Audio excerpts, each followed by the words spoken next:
China is testing President Biden with the most aggressive action against Taiwan yet. How will the Biden administration handle China?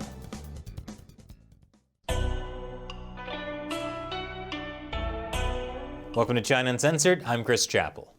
This episode is sponsored by Surfshark Alert. It helps detect if your private information has been leaked online or is part of a data breach. So, just days into Biden's presidency, the Chinese Communist Party issued its first military challenge by flying warplanes close to Taiwan. Just a few days after U.S. President Joe Biden took office, Washington and Beijing are battling in a show of force in the South China Sea, following reports by Taiwan of a large incursion by Chinese warplanes for the second straight day. But this weekend marked an escalation. China dispatched fighters and bombers rather than reconnaissance aircraft, as had generally been the case. This was a major challenge to Biden by the Communist Party. It comes after the Trump administration offered unprecedented U.S. support for Taiwan, from weapons sales to high-level diplomatic visits. Pompeo even reframed the entire U.S.-Taiwan relationship. But was it really a trap for Biden? In a sense, yes. The Trump administration basically put Biden in a position where he either carries on U.S. support for Taiwan, angering Chinese leaders, or he changes course and sends out signals he's going soft on the Chinese Communist Party. The Biden administration started with an important foreign policy signal by inviting Taiwan's de facto ambassador to the U.S. to President Biden's inauguration. It was the first time that a Taiwanese official had attended an inauguration since 1979. The Chinese Communist Party also tested Biden almost immediately with their aircraft incursions over Taiwan. And in response to the Chinese aircraft incursion, Biden's State Department said, "Our commitment to Taiwan is rock solid." And also this. A U.S. aircraft carrier group has entered the South China Sea, the U.S. military said on Sunday. The carriers entered the South China Sea on Saturday, the same day Taiwan reported a large incursion of Chinese bombers and fighter jets into its airspace, in the vicinity of the Pratas Islands. This comes after more than a year of the Chinese military ramping up pressure on Taiwan. Chinese jets violated Taiwan's airspace about 380 times in 2020 and have continued to carry out such incursions on a nearly daily basis this year, according to Taiwan's Ministry of National Defense.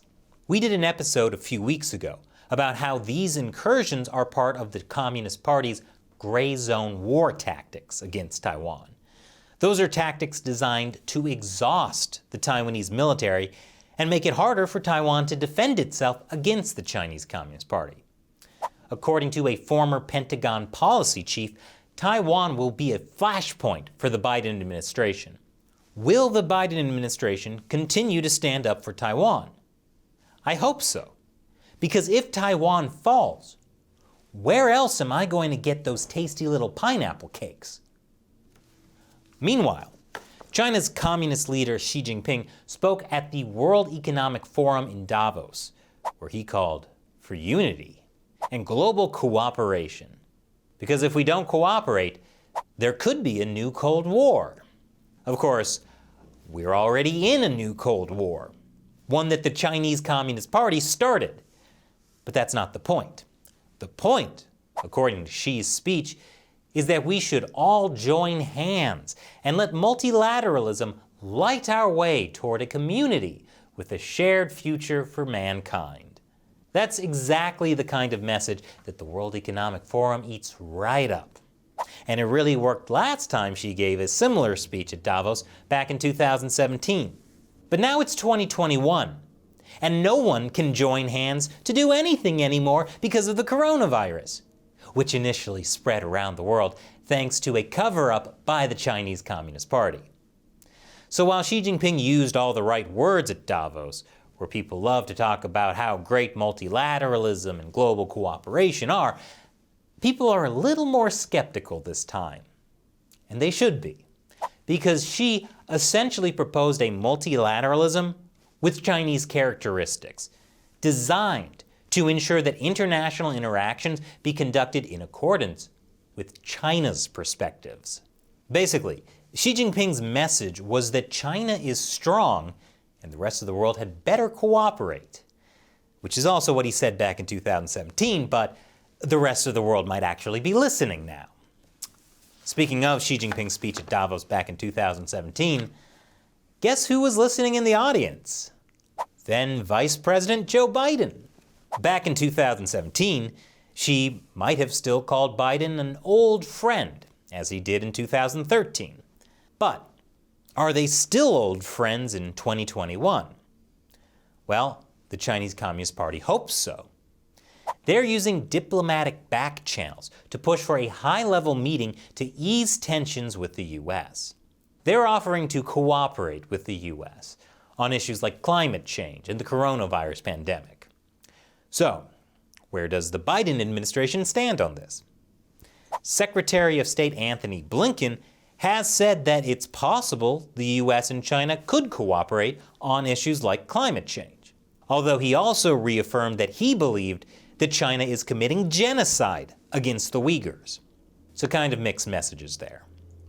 Meanwhile, the Biden administration has signaled they're in no rush to meet with Chinese officials. At a press briefing over the weekend, White House Press Secretary Jen Psaki announced the Biden administration's China policy: strategic patience. I can hear Xi Jinping trembling patiently.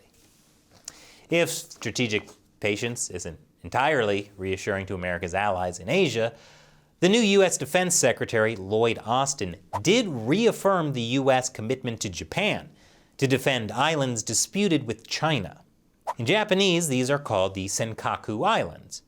And if the U.S. doesn't defend its allies from the Chinese Communist Party, those alliances amount to Senkaka. The Biden administration is also under pressure from Republican lawmakers to maintain a tough-on-China approach. Senators Marco Rubio, Ben Sasse, Tom Cotton, and Mitt Romney even wrote a letter to Biden's Secretary of the Treasury, Janet Yellen, to do just that. The letter says, as a key advisor to President Biden on national security issues that involve the most powerful and sophisticated tools of economic statecraft, it is critical that you demonstrate to Congress that your decisions will be informed by a clear-eyed view of the threats posed by the Chinese Communist Party to the United States. This comes after Yellen's opening statement at a confirmation hearing before the Senate Finance Committee.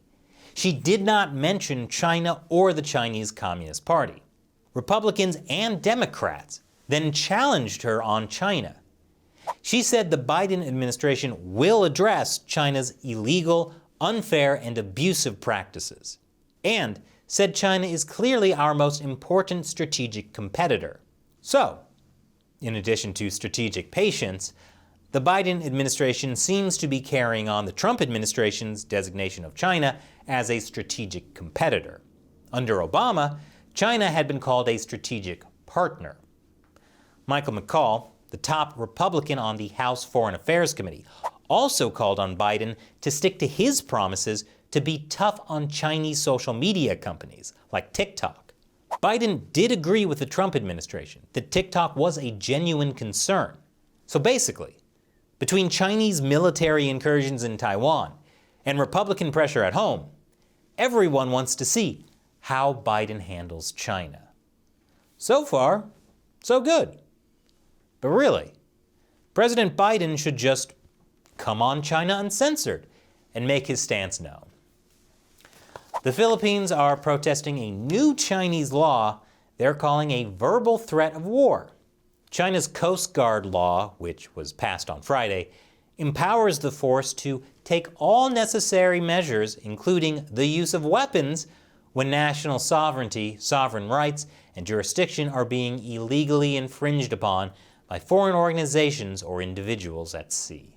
So now the Chinese Coast Guard can just shoot or capture foreign ships in disputed waters, which sounds pretty scary since the Philippines and China have a lot of disputed waters. But has the Philippines tried strategic patience?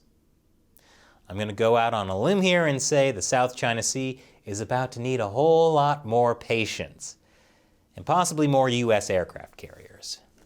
And this episode has been sponsored by Surfshark Alert. Big data breaches happen all the time, like the 2019 Capital One breach that affected 100 million Americans, or the 2017 Equifax hack that exposed data of nearly 150 million Americans. Whether these hacks come from China or elsewhere, your private information can be exposed, like your credit card number, bank account balance, social security number, and more. If you're concerned about data breaches, identity theft, password leaks, or hackers, you should use Surfshark Alert. Surfshark Alert will notify you if your data is compromised. This way you can change your passwords, close exposed accounts, or switch to new companies. And for a limited time, you can save 75% off a 1-year Surfshark Alert plan, plus get 3 extra months, and a free Surfshark VPN subscription. This special offer makes your subscription just $47.88 for the year.